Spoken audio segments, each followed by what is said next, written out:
지난 8강 말씀에서 사도 바울은 스스로 자랑하며 바울을 비난하는 거짓 사도들의 정체가 바로 광명의 천사로 가장한 사탄의 일꾼임을 밝히 드러냈습니다.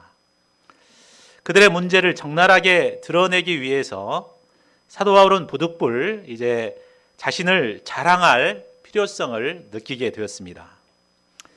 그래서 오늘 드디어 자신을 자랑하고자 합니다. 그러면 사도 바울의 자랑을 통해서 우리가 배울 바가 무엇입니까? 본문 말씀을 통해 우리가 정말 자랑할 것이 무엇인가를 배우고 그리스도의 참된 일꾼들로 살아갈 수 있기를 기도합니다. 16절에서 18절을 보십시오. 바울은 지난 1절 말씀에서도 어리석지만 자신이 자랑하는 것을 용납해 달라고 고린도 성도들에게 양해를 구했습니다. 그러나 아직까지도 자랑하지 못하고 이 16절에 또다시 양해를 구하고 있습니다. 이를 볼 때 사도 바울은 정말 자신을 자랑하는 것을 너무나 힘들어하고 어색해하는 것을 볼 수 있습니다. 그러나 거짓 사도들이 육신을 따라 자랑하니 자신도 눈 찔끔 감고 어리석은 자와 같이 기탄 없이 자랑하겠다고 결심합니다. 자, 그러면 그런데 자랑하기에 앞서 먼저 거짓 사도들의 자랑에 휘둘리는 고린도 성도들을 먼저 책망하고 있습니다. 19, 20절을 보십시오. 너희는 지혜로운 자로서 어리석은 자들을 기쁘게 용납하는구나. 누가 너희를 종으로 삼거나 잡아먹거나 빼앗거나 스스로 높이거나 뺨을 칠지라도 너희가 용납하는구나. 고린도 성도들은 스스로 지혜롭다고 생각하는 자들입니다. 그런데 말 잘하는 거짓 사도들의 자랑에 현혹돼서 분별력을 잃어버렸습니다. 그래서 어리석은 그들을 기쁘게 용납했습니다. 그러자 결국 어떻게 됩니까? 거짓 사도들을 용납하게 되자 그들은 거짓 사도들의 종이 되어버렸습니다. 그들이 하라는 대로 이리저리 끌려다니게 되었습니다. 결국 거짓 사도들은 고린도 성도들의 영혼을 사로잡아 먹어버렸습니다. 그들의 재물을 갈취하기까지 하였습니다. 거짓 사도들은 자신을 높이며 고린도 성도들의 뺨을 때렸습니다. 그런데도 지혜롭다고 하는 그들은 영육간의 갈취를 당하면서도 아무런 저항도 못하고 용납하고만 있었습니다. 이런 고린도 성도들의 모습은 오늘날 이단에 넘어간 신자들의 모습과도 너무나 닮아 있습니다. 이단들은 슬그머니 교회에 침투하여 교회와 교회 지도자를 비난합니다. 그리고 자신들이 얼마나 사랑이 많고 능력이 많은가를 자랑합니다. 그 자랑에 현혹된 신자들은 결국 자신의 영혼을 빼앗기고 재물까지 갈취당하면서도 아무런 저항을 못하고 그들의 종노릇을 하고 있습니다. 이런 그들에게 분별력을 갖도록 하기 위해 사도 바울은 부득불 자랑하고자 합니다. 자, 그러면 사도 바울의 자랑은 구체적으로 무엇입니까? 22절을 보십시오. 그들이 히브리인이냐 나도 그러하며 그들이 이스라엘인이냐 나도 그러하며 그들이 아브라함의 후손이냐 나도 그러하며. 자, 이를 통해 볼 때 거짓 사도들은 먼저 자신이 히브리인이요 이스라엘인이요 아브라함의 후손임을 자랑했음을 알 수 있습니다. 히브리인이란 말은 히브리어로 쓰여진 구약 성경을 읽고 해석할 수 있는 사람이라는 뜻입니다. 당시 일반적인 이스라엘 사람들은 아람어를 썼기 때문에 히브리어 성경을 이해할 수가 없었습니다. 그러나 그들은 히브리어를 알았기 때문에 그들만이 히브리어로 쓰여진 성경을 읽고 해석할 수 있다고 자랑했습니다. 또한 이스라엘인이라는 말은 하나님의 택함을 받은 민족이요 아브라함의 후손은 하나님의 약속의 자녀라는 말입니다. 그들은 거짓 사도들은 자신들만이 성경을 해석할 수 있고 하나님의 택함을 받은 자라는 것을 자랑했습니다. 오늘날 이단들도 바로 이렇게 자신들을 자랑합니다. 자신들만이 성경을 해석할 수 있다. 자신들만이 옳은 해석을 하는 것이다. 그리고 자신들만이 구원을 받을 수 있다. 이렇게 자랑을 합니다. 너무 확신 있게 자랑을 하니까 믿음이 어린 성도들은 기가 죽고 정말 그런가 이렇게 미혹이 됩니다. 그러나 우리가 거기에 미혹될 필요가 없습니다. 사도 바울처럼 우리도 하나님의 말씀을 읽고 해석하는 히브리인입니다. 또한 하나님의 택함을 받은 이스라엘인이요 아브라함의 약속된 후손입니다. 그러니까 담대하게 우리도 그러하노라 이렇게 자랑해야겠습니다. 다음으로 바울은 그리스도의 일꾼임을 자랑합니다. 23절을 보십시오. 그들이 그리스도의 일꾼이냐 정신없는 말을 하거니와 나는 더욱 그러하도다. 이를 통해서 볼 때 거짓 사도들은 자신들이 그리스도의 일꾼이라는 것을 자랑했음을 알 수 있습니다. 아마 그들은 자신이 예루살렘 교회에서 받아온 그 추천서를 가지고 그리스도의 일꾼이라 이렇게 자랑했을 것입니다. 내가 예루살렘 교회에서 훈련받은 이런 추천장이 있는 확실한 그리스도 일꾼이다 이렇게 자랑했을 것입니다.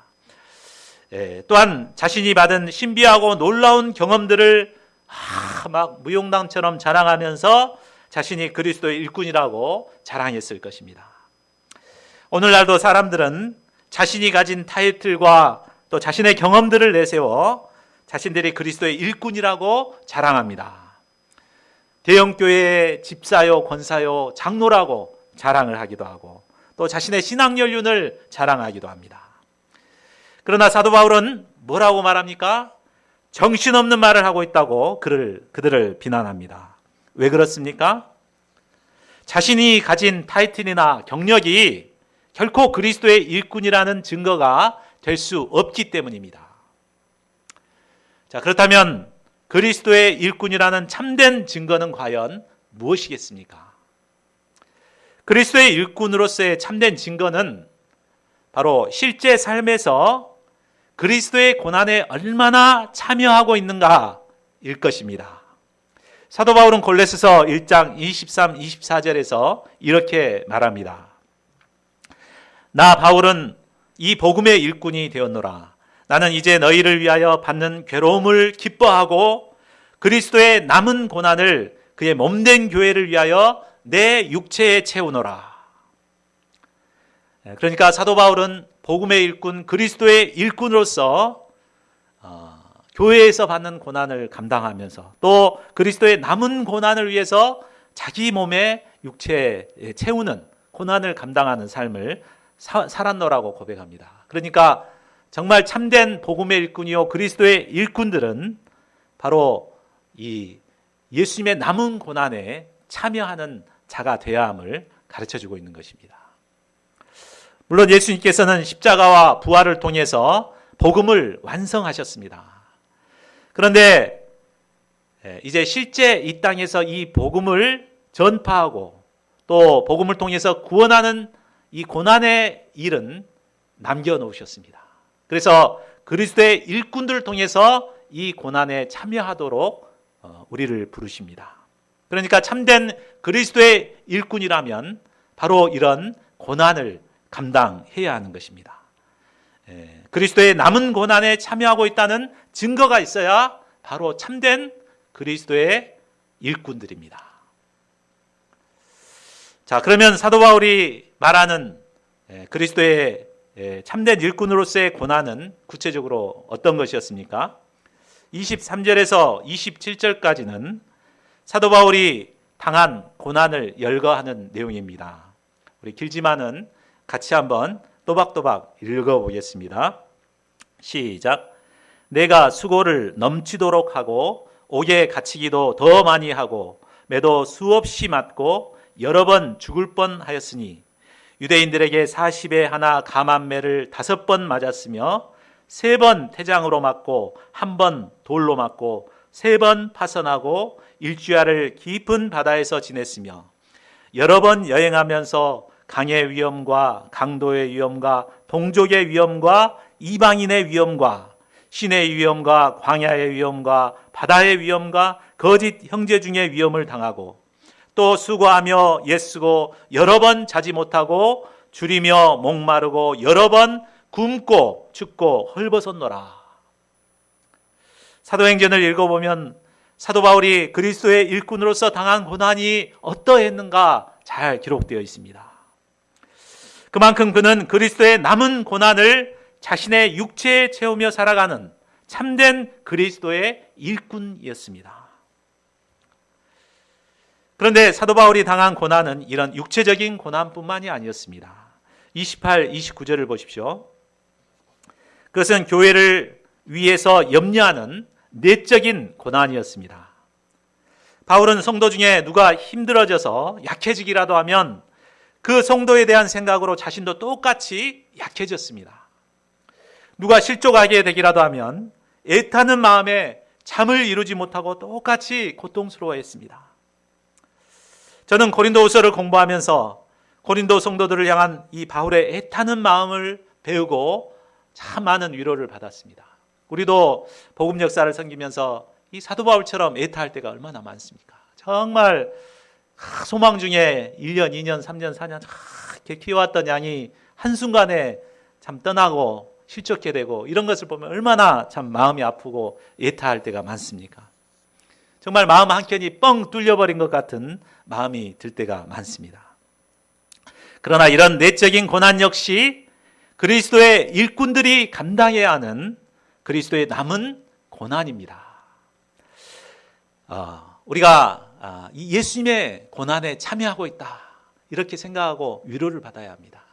예수님께서도 얼마나 참 마음이 아프셨겠습니까? 예수님께서 떡을 만들어서 제공하면은 많은 사람들이 벌떼처럼 몰려왔습니다. 그런데 그들을 말씀을 가르치려고 하니까 싹 떠나버렸습니다.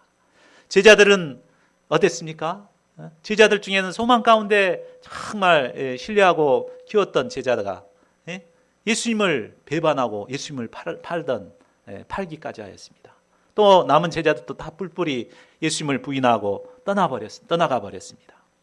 참 이 예수님의 이 아픔, 하나님께서는 바로 우리에게 이 그리스도의 고난에 참여하게 하셨습니다. 그러니까 우리가 이 예수님의 고난을 생각하면서 이 고난을 이겨내야 되겠습니다. 자, 그런데 우리는 그리스도의 일꾼으로서 얼마나 고난을 받고 있습니까? 우리 한번 자신을 돌아볼 수 있기를 바랍니다. 지난주 저는 라오스 정탐 여행을 하며 오늘날 우리나라 신자들이 얼마나 고난받기를 싫어하고 편안함을 추구하고 있는가 깨닫게 되었습니다. 라오스는 공산 국가이기 때문에 죽음을 각오하지 않고서는 신앙생활을 할 수가 없는 곳이었습니다. 크리스천이 되면 공무원을 비롯한 안정된 직업을 가질 수가 없습니다. 또 사회에서도 격리가 된다고 합니다. 그런데도 수많은 젊은이들이 목숨을 내놓고 숨어서 지하교회에서 하나님을 예배하고 있었습니다. 참 목숨을 내놓고 이렇게 신앙생활하는데, 그런데 오늘날 우리 한국 교회는 어떠합니까? 신자들은 좀 더 편한 교회로 수평 이동을 해서 큰 교회는 갈수록 커지고 개척교회는 줄어들고만 있습니다. 사명을 감당하더라도 좀 더 편한 사명을 찾아갑니다. 우리처럼 캠퍼스 복음사하기 힘드니까 복음 사명을 감당하던 사람들이 하나둘 발을 빼고 있습니다. 그러나 참된 그리스도의 일꾼이라면 편한 것보다는 고난을 사모하며 그리스도의 남은 고난에 참여하는 자가 되어야 합니다. 우리는 모두 그리스도의 일꾼으로 부름받은 자들입니다. 저희가 사도 바울처럼 그리스도의 남은 고난에 참여함으로 참된 그리스도의 일꾼들로 인정받는 자들이 될 수 있기를 기도합니다. 자, 30절을 보십시오. 자신이 당한 고난을 자랑하던 바울은 이제 약한 것을 자랑하고자 합니다. 일반적으로 사람들은 자신을 자랑할 때 자신의 약한 것은 되도록 숨기고 장점이나 강한 것을 찾아서 부풀려서 자랑합니다. 왜 그렇습니까? 그것은 남에게 나의 약점이 노출되면 사람들이 자신을 얕잡아 볼 것 같기 때문에 그런 것 같습니다. 이 때문에 사람들은 되도록 자신의 약점을 감추기에 급급합니다. 그러나 바울은 자원해서 하나님 앞에 진솔하게 자신의 약점을 드러내고 있습니다. 자, 그러면 그 사도 바울이 드러내는 그 약점의 내용이 무엇입니까? 우리 32, 33절을 보십시오. 바울이 가장 연약했던 때는 아마 다메섹에서 회심한 바로 직후였을 것 같습니다. 바울은 그때 이야기를 하고 있습니다. 이때가 지금 고린도 후서를 쓴 때로부터 이렇게 거슬러 가보면 약 24년 전 이야기입니다. 당시 다메섹 왕의 고위 관리들은 복음을 전하는 바울을 잡으려고 그가 있는 곳에 몰려왔습니다. 이때 그는 그곳 제자들의 도움을 받아서 광주리를 타고 도망갔습니다. 이런 모습은 우리가 생각하는 사도 바울의 모습과 많이 다릅니다. 그렇죠? 사도행전에서 보는 사도 바울은 이런 모습이 아닙니다. 아무리 위험이 닥쳐도 물러서지 않습니다. 매를 맞고 감옥에 갇히고 이런 한이 있더라도 당당하게 대항하죠. 그리고 기회가 있을 때마다 복음을 전했습니다. 그러나 그때는 너무나 이제 믿음이 초창기 단계이기 때문에 두려움 때문에 음식을 실어 나르는 광주리에 몸을 숨기고 창문을 넘어가지고 이렇게 주랭랑을 친 것입니다. 바울은 그 사건을 24년이 지난 지금에도 잊지 않고 기억하고 있습니다. 그리고 이처럼 연약한 자신의 모습을 고린도 성도들에게 그대로 고백하고 있습니다. 일반적으로 사람들은 자신이 잘못한 것은 쉽게 잊어버리고 자신이 잘한 것만을 기억하고 자랑합니다. 그리고 참 기회가 주어지면 내가 과거 어떤 일을 했는가 이런 것을 무용담처럼 자랑합니다. 그러나 바울은 자신이 잘했던 것은 다 잊어버렸습니다. 24년 동안 얼마나 훌륭한 일을 많이 했습니까? 그러나 이런 것들은 다 잊어버리고 오직 자신의 약점을 붙들고 있었습니다. 기억하고 있었습니다. 그랬기 때문에 그는 많은 위대한 일을 했으면서도 결코 교만에 빠지지 않을 수 있었습니다. 늘 초심으로 돌아가 겸손히 끝까지 하나님께서 맡겨주신 복음 역사를 감당할 수 있었습니다. 오늘날 우리 한국 교회는 큰 역사를 이루었던 종들이 한순간의 죄에 넘어짐으로 복음 역사에 악영향을 끼치고 있는 것을 종종 보게 됩니다. 이분들의 면면을 살펴보면 모두가 초창기에는 아주 겸손하게 아주 열정적으로 복음 역사를 섬겼던 분들입니다. 그러던 그들이 아주 큰 역사를 이루고 난 뒤에는 초심을 잃어버렸습니다. 과거 자신이 어떤 자들이었는가를 모르고 마치 이제 원래부터 그렇게 잘 나가던 사람인 양 생각하고 교만에 빠져 지내다가 결국 죄에 넘어지고 악영향을 끼치게 된 것입니다. 그러나 사도 바울은 정말 많은 훌륭한 일들, 위대한 일들을 했지만 결코 교만에 빠지거나 안주하지 않았습니다. 그 이유가 무엇입니까? 바로 이처럼 자신이 얼마나 연약한 자인가를 잘 알고 붙들고 있었기 때문입니다. 그랬기 때문에 어떤 큰 일을 하고 나서도 정말 교만하지 않고 겸손하게 복음 역사를 감당할 수가 있었습니다. 우리도 오늘날 이처럼 그렇게 참 목자가 되어가지고 거들먹거리지만 정말 우리 초창기 과거 때 처음 복음 역사를 섬기고 연약할 때 얼마나 허물과 연약한 점이 많았습니까? 근데 우리는 그걸 잊어버리고 막 마치 원래부터 이렇게 믿음이 좋았던 사람처럼 이렇게 행하기가 쉽습니다. 우리가 정말 처음 어떤 자였는가, 어떤 연약한 자였는가를 잘 아는 것이 중요합니다. 우리가 이것을 잊지 않으므로 늘 겸손하게 하나님의 복음 역사를 섬기는 종들이 될 수 있기를 기도합니다. 자, 21장 1절을 보십시오. 바울은 모이카나마 부득불 자신이 경험한 환상과 계시를 말하겠다고 합니다.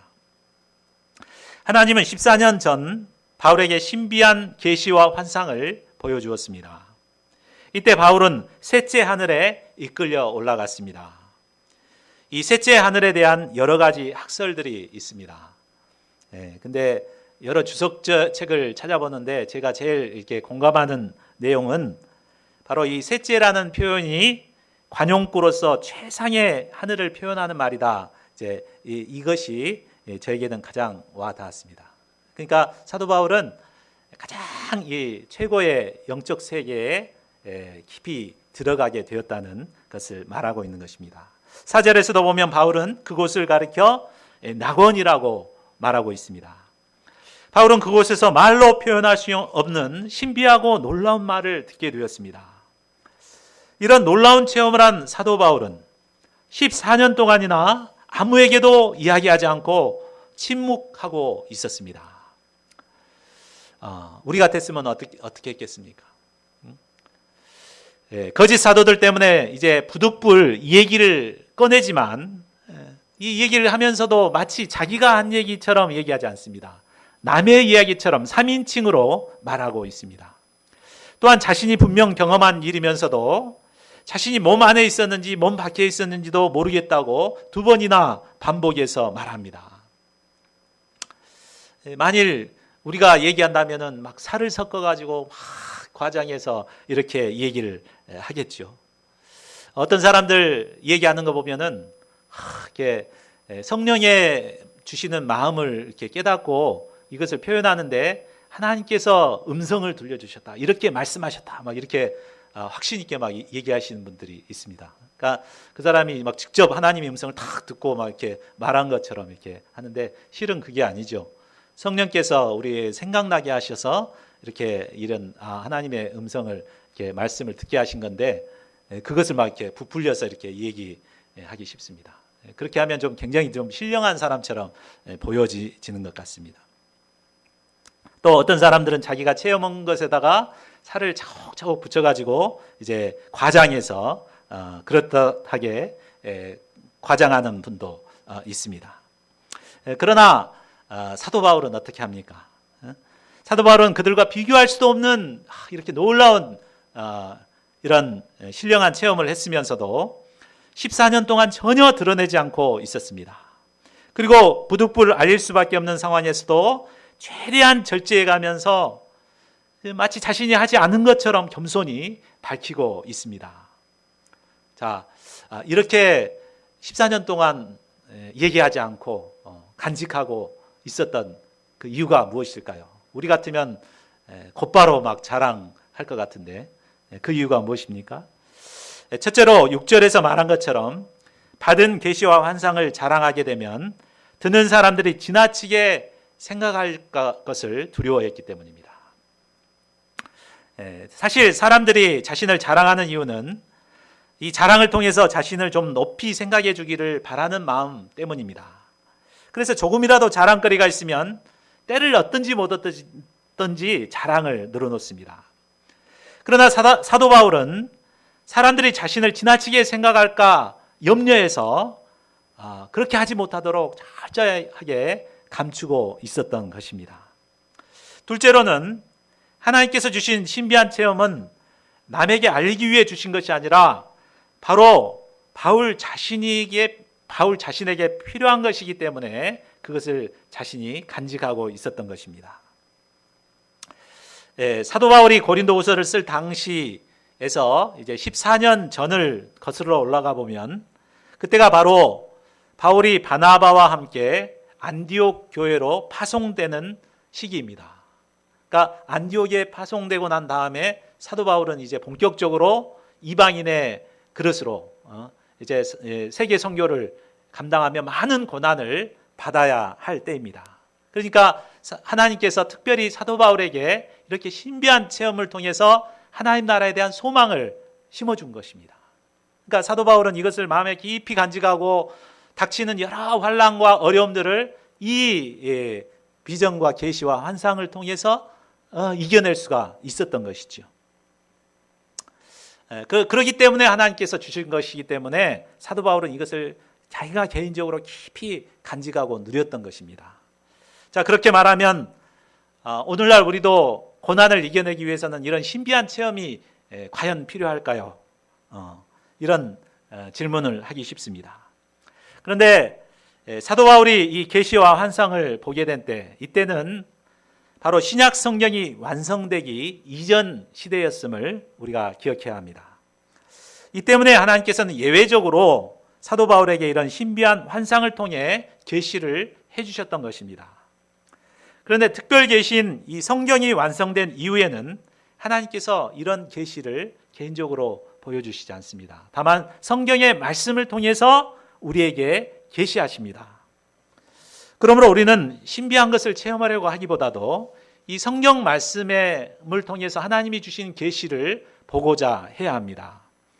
또한 이 계시의 말씀을 깊이 우리가 간직할 때 우리에게 닥치는 어떤 어려움도 능히 이겨낼 수가 있습니다. 자, 그런데 하나님께서는 바울에게 계시와 환상도 주셨지만 감당하기 어려운 육체의 가시도 주셨습니다. 7절을 보십시오. 하나님께서는 바울에게 낙원의 환상뿐만 아니라 여러 계시를 주셨습니다. 그런데 거기에다가 육체의 가시, 곧 사탄의 사자를 주셨습니다. 이 육체의 가시가 무엇인가에 대한 학자들의 다양한 의견들이 있습니다. 어떤 사람은 안질이었다라고 말하고, 어떤 사람은 간질병이었다라고 말합니다. 어떤 사람은 우울증이었다라고 각각 다양한 학설들을 말합니다.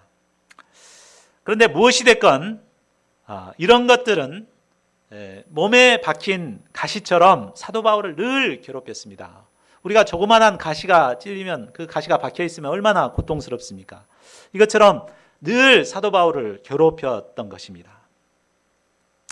그런데 그러면 하나님께서 열심히 사명을 감당해야 하는 사도 바울에게 왜 이런 가시를 주신 것입니까? 오히려 막 일하는데 방해가 될 것 같습니다. 그런데 하나님의 말씀이 무엇입니까? 그것은 이제 너무 자만하지 않게 하려 하기 위해서 주셨다라고 사도 바울이 고백합니다. 사도 바울은 하나님께 많은 계시를 받아 신약 성경의 대부분을 기록한 사람입니다. 또한 사도행전의 대부분의 역사도 사도 바울을 통해서 이루어졌습니다. 자, 이쯤 되면 나도 모르는 사이에 자만에 빠지기가 쉽습니다. 그리고 한번 사람이 자만에 빠지게 되면 결국 못 쓰게 되는 것은 순식간입니다. 우리는 성경을 통해서 또 주변 사람들을 통해서 자만에 빠져 못 쓰게 된 사람들을 얼마나 많이 봐왔습니까? 때문에 하나님께서는 사랑하는 사도 바울이 이런 자만에 빠지지 않도록 하기 위해서 특별히 이 육체의 가시를 그에게 주신 것입니다. 8절을 보십시오. 바울은 이 고통스러운 육체의 가시를 없애달라고 하나님께 3번을 간절하게 기도했습니다. 그런데 그의 기도에 대한 하나님의 응답이 무엇입니까? 9절을 보십시오. 우리 9절을 같이 읽겠습니다. 시작. 나에게 이르시기를 내 은혜가 내게 족하도다. 이는 내 능력이 약한 데서 온전하여짐이라 하신지라. 그러므로 도리어 크게 기뻐함으로 나의 여러 약한 것들에 대하여 자랑하리니 이는 그리스도의 능력이 내게 머물게 하려 함이라. 하나님은 바울의 간절한 기도에 대한 응답으로 내 은혜가 내게 족하도다라는 말씀을 주셨습니다. 이 말은 바울이 받은 하나님의 은혜가 충분하다는 말입니다. 더 이상의 은혜가 필요하지 않다는 말입니다. 우리가 생각할 때는 육체를 괴롭게 하는 이것이 해결되는 것이 아주 바울에게는 절실한 문제인 것 같습니다. 또한 그것이 해결되어야만 더 힘을 내서 열심히 복음 역사를 섬길 수 있을 것 같습니다. 그러나 하나님께서는 내 은혜가 내게 족하도다. 또 내 능력이 약한 데서 온전하여짐이라 라고 말씀하십니다. 내 능력이 약한 데서 온전하여짐이라. 하나님의 능력은 항상 약한 자에게 임합니다. 우리가 연약할 때 하나님을 간절히 의지하게 됩니다. 그리고 하나님을 의지하게 될 때 하나님의 능력이 임하게 되고 이를 통해 온전하게 되는 은혜를 누릴 수 있습니다. 만일 바울이 아무런 연약함 없이 스스로 강할 수 있었다면 하나님의 능력은 더 이상 필요치 않았을 것입니다. 그러나 약했기 때문에 하나님을 의지할 수밖에 없었고 이를 통해 하나님의 능력을 경험할 수 있었습니다. 바로 이 때문에 하나님께서는 바울에게 육체의 가시 곧 사탄의 사자를 주신 것입니다. 바울에게 육체의 가시를 주신 하나님께서는 자고하지 않도록 하기 위해 우리에게도 육체의 가시를 주십니다. 우리 최영옥 선교사님과 최한들의 목자는 장이 좋지 않은 연약함이 있습니다. 그래서 지난주에 둘 다 장염으로 며칠간 고통의 시간을 보냈습니다. 안드레 목자는 고통의 시간을 보내면서 자신의 연약함을 깨닫고 하나님께 기도할 수밖에 없었다고 고백했습니다. 그리고 하나님을 의지했을 때 하나님의 능력을 덧입어 회복할 수 있게 되었다고 했습니다. 이를 체험한 후에 그는 하나님께서 자신에게 이런 장이 약한 육체의 가시를 주신 이유가 무엇일까 생각해 보며 바로 자기 관리를 못하고 절제하지 못했던 그 연약함을 훈련하기 위해서 이걸 주셨다라고 영접하게 되었다고 했습니다. 이처럼 하나님께서 우리에게 허락하신 이 모든 육체의 가시에는 바로 우리를 온전하게 하시고자 하시는 하나님의 거룩한 뜻이 있습니다. 우리에게 약한 것들이 많습니다. 육체의 가시들이 있습니다. 이것은 바로 우리를 온전하게 하시고자 하시는 하나님의 뜻이 담겨 있는 것입니다. 자, 그러면 육체의 가시에 담긴 영적인 의미를 깨닫게 된 바울의 마음은 이제 어떻게 달라지게 됩니까? 우리 9절 하반절을 보십시오. 첫째로 그는 크게 기뻐하게 되었습니다. 영적 의미를 깨닫지 못했을 때 육체의 가시는 지긋지긋하고 자신을 고통스럽게 하는 운명적인 것이었습니다. 그러나 육체의 가시에 담긴 영적인 의미를 깨닫게 되었을 때 육체의 가시는 더 이상 운명적이거나 고통스러운 것이 아니었습니다. 하나님의 능력을 덧입게 하는 능력의 원천이었습니다. 이를 깨닫게 되었을 때 슬픔과 운명적인 생각은 사라지고 큰 기쁨이 그에게 임하게 되었습니다. 여전히 육체의 가시는 자신을 괴롭히고 있습니다. 그러나 심령으로부터 이 하나님의 뜻을 깨달았을 때 심령으로부터 큰 기쁨으로 기뻐할 수 있었습니다. 10절에서도 바울은 약한 것들과 능욕과 궁핍과 박해와 공고를 기뻐한다고 고백합니다. 이 역시 약할 때 그때 강하게 된다는 영적인 비밀을 깨닫기 때문입니다. 둘째로 바울은 여러 약한 것들을 자랑하게 되었습니다. 사람들은 자신의 약한 것을 드러내지 않고 되도록 감추고자 합니다. 그리고 사람들 앞에 강한 모습을 보이고자 애를 씁니다. 그러나 바울은 약한 것을 통해 주시는 하나님의 능력을 경험하고 이제는 오히려 약한 것들을 사람들에게 자랑하게 되었습니다. 셋째로 바울은 약한 것을 자랑함으로 그리스도의 능력이 머물게 했습니다. 여기서 머문다는 말은 장막을 친다는 말입니다. 이는 우리가 우리의 연약함을 인정하고 자랑할 때 하나님의 능력이 계속적으로 자신에게 머무르게 된다는 말입니다. 사람들은 강하고 부족함이 없는 자가 능력 있는 자라고 말합니다. 그러나 하나님의 능력은 그런 자와는 결코 함께하지 않습니다. 겸손히 자신의 연약함을 인정하고 하나님을 의지하는 자와 함께하시고 그에게 능력을 나타내심으로 바로 하나님의 영광을 드러내게 하십니다. 이것을 깨닫게 된 사도 바울은 이제 어찌하든지 약한 것을 찾아서 자랑함으로 하나님의 능력이 자신에게 계속적으로 머무르게 하기를 원했습니다. 이를 위해 약한 것들을 숨김없이 찾아서 자랑함으로써 힘써 하나님을 의지했습니다. 이때 하나님의 능력이 그와 함께하므로 그는 연약함에도 불구하고 사도행전의 놀라운 역사를 이루게 되었습니다. 우리는 여기서 하나님의 능력을 덧입는 비결이 무엇인가를 배우게 됩니다. 그것은 바로 나의 연약함을 하나님 앞에 겸손히 인정하고 사람들에게 자랑하는 것입니다. 그리할 때 하나님의 능력이 우리에게 나타나게 될 것입니다. 저에게는 3번의 대학 실패와 전문대학에 다닌다는 것에 대한 패배의식과 열등의식이 있었습니다. 저는 과거 이 연약함을 인정할 수가 없어서 매일 술을 취해 학교를 다녔습니다. 그러다 결국 자신 있던 그 건강마저 잃게 되고 급성 간염에 걸려 하루 종일 이불 속에 드러누워 있었습니다. 참 살았지만 죽은 자와 방불한 삶을 살게 되었습니다. 그러나 그러던 제가 나의 연약함을 인정하고 겸손히 하나님께 나아갔을 때 하나님께서는 능력의 손으로 회복의 은혜를 베풀어 주셨습니다. 그리고 이제는 나와 같이 대학에 대한 패배의식과 운명주의에 사로잡힌 지방 대학생들의 목자로서 살게 하셨습니다. 저는 스텝 목자로 살면서도 때때로 학벌도 좋고 영어도 잘하고 능력도 많은 스텝 목자님들을 보면 기가 죽고 열등의식에 사로잡힐 때가 있었습니다.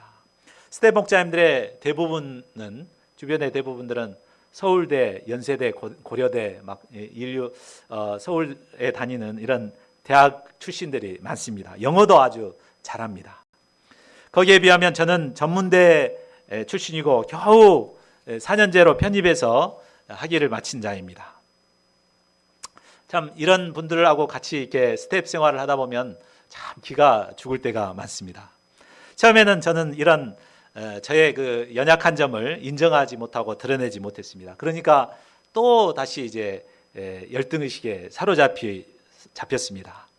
그러나 이제 어느 때인가 당당하게 제 연약함을 드러내게 됐습니다. 소감을 통해서 드러내고 또 말씀 공부하다가 내가 전문대 출신이라는 것을 드러내고 인정하게 되었습니다. 근데 희한하게 더 기가 죽는 것이 아니라 하나님의 능력을 덧입어서 그런지 몰라도 자신감이 더 넘치게 되었습니다. 그래서 스텝 목자님들 공부할 때 이렇게 제가 그냥 막 저도 남들 못지않게 이렇게 내 이야기를 하고 자기 생각을 이야기하게 되었습니다. 그리고 사회에서도 시장님 앞에서나 대학 총장님 앞에서나 국회의원 앞에서도 전혀 기죽지 않고 당당하게 제 의사를 표현하는 삶을 살게 되었습니다. 약한 것을 인정하고 자랑하는 것, 이것이 바로 그리스도의 능력이 우리에게 머물게 하는 비결입니다. 우리에게 어떠한 연약함이 있습니까? 우리가 우리의 연약함을 하나님 앞에 인정하고 사람들에게 자랑할 수 있기를 기도합니다. 그리함으로 그리스도의 능력을 덧입는 능력 있는 종들로 살아갈 수 있기를 기도합니다. 자, 결론을 맺겠습니다. 오늘 우리는 사도 바울의 자랑을 통해 참된 그리스도의 일꾼이 되기 위해 어떤 삶을 살아야 하는가 배웠습니다. 참 그리스도의 일꾼은 그리스도의 남은 고난에 참여하고 있다는 증거가 있어야 합니다. 또한 참 그리스도의 일꾼은 자신의 연약함을 인정하고 겸손히 하나님을 의지해야 합니다. 이때 하나님의 능력을 체험하고 온전한 은혜를 누리게 됩니다. 자, 그렇다면 과연 우리는 목자로서 그리스도의 일꾼으로서 현재 어떤 고난을 감당하고 있습니까? 또한 과연 우리는 자신의 연약함을 인정하고 하나님을 의지함으로 온전한 은혜를 누리며 살아가고 있습니까? 저희 모두가 사도 바울을 본받아 참된 그리스도의 일꾼들로 살아갈 수 있기를 간절히 기도합니다. 요절 말씀 읽고 기도하고 마치겠습니다. 시작. 나에게 이르시기를 내 은혜가 내게 족하도다. 이는 내 능력이 약한 데서 온전하여짐이라 하신지라. 그러므로 도리어 크게 기뻐함으로 나의 여러 약한 것들에 대하여 자랑하리니 이는 그리스도의 능력이 내게 머물게 하려 함이라.